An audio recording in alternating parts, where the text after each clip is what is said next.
Turns out Angela Rayner doesn't actually have ginger hair. It's just rust coming out from the huge block of iron where her heart should be, oxidising in the feral atmosphere of Parliament. It's a moment that I know many of us have been waiting for a long time. The turning point when people and places across England finally begin to take back control over the things that matter to them. When our proud towns and cities are given the powers they need to drive growth and raise living standards as part of this government's plan for change. People on holiday are on holiday. I had a couple of days, but I also say, you know, I take my job incredibly seriously and I carry that job out. I deliver on what I say I'm going to do. In fact, I'm always concerned to make sure that I prove my worth, because people often criticise my background and say, well, is she qualified to do the job? Well, I know that the people of this country deserve. That wasn't just another political debate, it was an on-air explosion that's still shaking Westminster. Katie Hopkins, known for never holding back, didn't merely criticize Labour, she dismantled them in front of millions. In a blistering takedown of Angela Rayner and the entire Labour Party, Hopkins delivered her attack without filters, without restraint, and without spin. This wasn't the usual back and forth of political theatre, it was a direct assault. She came out swinging and didn't stop until every crack in Labour's weakening foundation was laid bare for all to see. Other news, Angela Rayner and her ginger norks of porn says that she is going to do away with the relief for individuals who live in their home, 25% of council tax that they owe, and she may also do away with right to buy, which is how she bought her bloody house in the first place. If they take away the relief on council tax, it will hit the elderly hardest, already going to be shivering to death in their homes this winter because they've had their winter fuel allowance taken away. Turns out Angela Rayner doesn't actually have ginger hair. It's just rust coming out from the huge block of iron where her heart should be, oxidising in the feral atmosphere of Parliament. But this wasn't an emotional outburst or a desperate grab for attention. Hopkins came armed and ready. Armed with evidence, facts, and a delivery as sharp as a scalpel. Every word hit its mark with calculated precision. She didn't falter, she attacked. Piece by piece, she dismantled Labour's narrative, exposing contradictions, calling out hypocrisy, and reviving the uncomfortable truths the party hoped had been forgotten. The effect was immediate and impossible to ignore. This wasn't just heard across the political landscape, it was felt. And for a moment, every eye was fixed on what had just unfolded. Activity at risk. I'm just saying, do you think you would have a rethink on it? Well, I think that there was an imbalance, and we spoke to many businesses. They've been working with us to get the employment rights bill forward. Can you name a company, a few of them, that have welcomed these proposals? Well, we've worked with many of the companies. Name a few. I've worked with so many of them on this. I've had many roundtables, as the business secretary, and they've very much welcomed the work that we've been doing on making sure that people... You might be able to name a few, because I can name all the companies, the recruitment companies, Hayes, Manpower, Randstad. They've signed the letter saying this is the wrong approach. You're going to put jobs at risk. Which are the companies that have welcomed your employment rights? Well, like I say, I've spoke to many companies. We've had many roundtables with them and we've been discussing it, and they've acknowledged that there has to be a balance and broadly welcomed it. We've made changes as opposed to, for example, on the probation periods when we listened to what business said. So we have the probation periods as well alongside the balance of rights from day one. Will you get me a list of those companies and then we can call them and say, do you welcome Angela Rayner's proposals? Well, there's been many of the companies that we've worked with, like I say, so many. She didn't just challenge Angela Rayner, she dismantled her completely. Hopkins argued, with blistering clarity, that if Rayner is truly meant to represent the working class, then the working class deserves both an apology and a stronger voice. Because what they currently have, Hopkins claimed, isn't conviction, it's a performance. A press release in human form, repeating pre-approved lines like an actor who's forgotten they've left the stage. But Hopkins didn't stop there. She went deeper, stripping apart Rayner's entire political persona piece by piece. The speeches, the slogans, the polished appearances, all, she said, were recycled and hollow. According to Hopkins, Rayner's public image is a carefully managed illusion, impressive under studio lights, but empty once the cameras stop rolling. No authenticity, no real substance, just political noise, neatly packaged in ambition. So can I bring you back to my question? What would Labour do? Well, we've already talked about, I mean, some of the taxation decisions that the government have made around inheritance tax, capital gains tax, corporation tax, where you've given away money. This is what Jeremy was talking about in Prime Minister's question today. You've given away money that actually, quite frankly, we need to spend. And it's not just about an ageing population. That is phony. People know about the ageing population for some time. We've cut the criteria so people can't get community care. We treat our older people at the moment like dogs. It's a disgrace. We shouldn't do that. But, excuse we should me, be investing and putting the money in the primary care Would you services. reverse the cuts on corporation tax? I think that the cuts on corporation tax are missing a point because we need that money. We need that money at the moment. Would you reverse it? Hold on. Inheritance tax. Would you reverse them?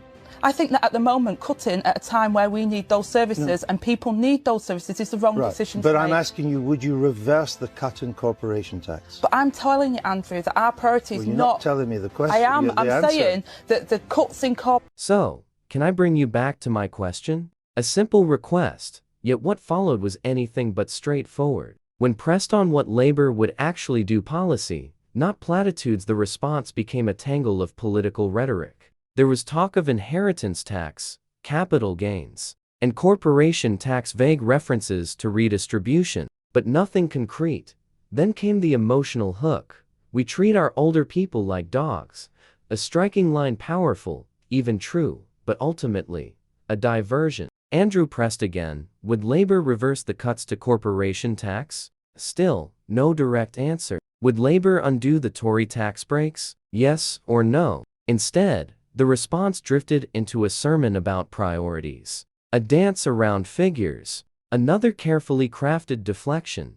I'm telling you, Andrew, the cuts are missing the point, came the reply, but in truth, that was the point. It laid bare Labour's deeper weakness, the ability to criticize with passion, but an unwillingness to commit with clarity. Great, if I could be Prime Minister, I would make it such that people who wanted to make Britain great, they get help to do that, they get free parking, they get reduced taxes, they get whatever incentivises the grafters, the workers, small businesses and wealthy individuals. It says this speech is about being together. He says to smile, say our and we. Comrades, my name is Keir Starmer and I'm here to fuck the foundations. Hopkins didn't merely label Rayner as ineffective, she portrayed her as a political performer. In Hopkins' view, Rayner isn't leading, she's acting. Every word sounds rehearsed, every interview carefully scripted, every appearance meticulously stage managed, not to inspire confidence,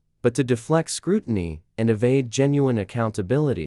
Now, I know that people are angry about what's happening in the Middle East, and I said live on TV, and I say to this day, if me resigning as an MP now would bring a ceasefire, I would do it. I would do it. And I'll be honest with you, if Labour get into government, we are limited. I will be honest, I'm not going to promise you, because Biden, who's the US, who has way more influence, has only got limited influence in that. And Qatar, Saudi Arabia, all of these people, we are all working to stop what's happening at the moment. We want to see that. So I promise you that's what we want to see.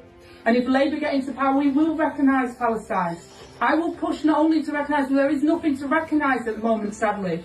It's decimated. We have to rebuild Palestine. Hopkins didn't hesitate, she went straight for the jugular. She accused Rayner of evading responsibility, sidestepping tough questions, and avoiding the uncomfortable truths that any genuine leader should face. For someone who presents herself as the voice of the people, Hopkins argued, the act isn't just disappointing, it's deceptive. But she didn't stop there. Hopkins widened her scope, directing her criticism at the entire Labour Party. What followed was a blistering indictment, a charge that Labour hasn't merely lost direction, but is now drowning in its own hypocrisy, contradictions, and an alarming absence of conviction. Quick one on rules. Just because there's a sign, it doesn't mean I'm going to do what it says on the sign. So if you happen to be in the proximity of me and a sign Don't feel in any way the need to tell me what's written on the sign, because A, I may have already seen it, B, I willfully disregard it, and C, I'm not going to do what I'm told, probably not ever. So if you feel the need to tell me that my dogs can't be doing this, or they can't be swimming in with the fish in case they eat the fish, or maybe dogs have to be on a lead from this date to that, or dogs aren't allowed here, or maybe you're supposed to queue up there, or maybe stand there, you've got COVID brain. You so love COVID and telling people what to do, you can't stop it.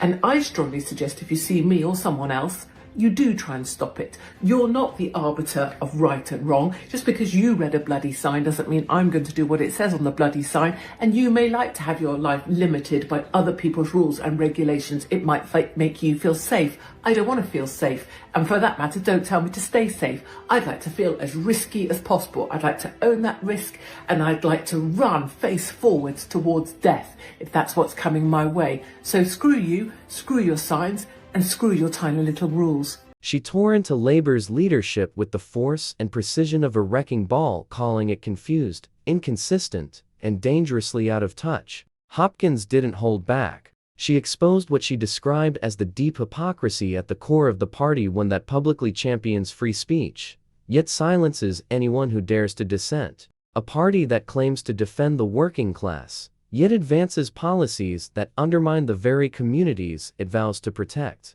And when it comes to economic responsibility, Hopkins made her point clear. Labour's grand promises amount to little more than empty rhetoric, while the country continues to slide further into fiscal disorder under their watch. Breaking news here in batshit bonkers Britain, where Labour have announced that they are the party for business. And you know that because they were in a business when they announced it. Meanwhile, Angela Rayner was in a mosque saying that Labour are the party for Palestinians. So if you're a Palestinian businessman, Labour are 100% the party for you. It also explains why Diane... And then came the final blow. Hopkins turned her attention to Labour's treatment of pensioners, the very people who built this nation, paid in faithfully for decades, and are now, in her words, discarded like yesterday's news. She accused Labour not merely of policy failure, but of betrayal, a moral collapse at the heart of the party. The same movement that once vowed to protect them now looks the other way, sacrificing the elderly in pursuit of youth votes and favorable headlines.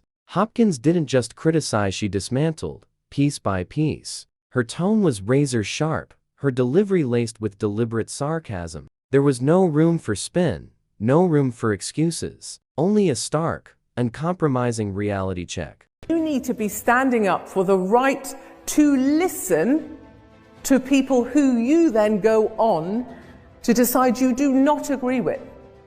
Once someone starts to mandate what you can't hear, how narrow, how small is this window going to get?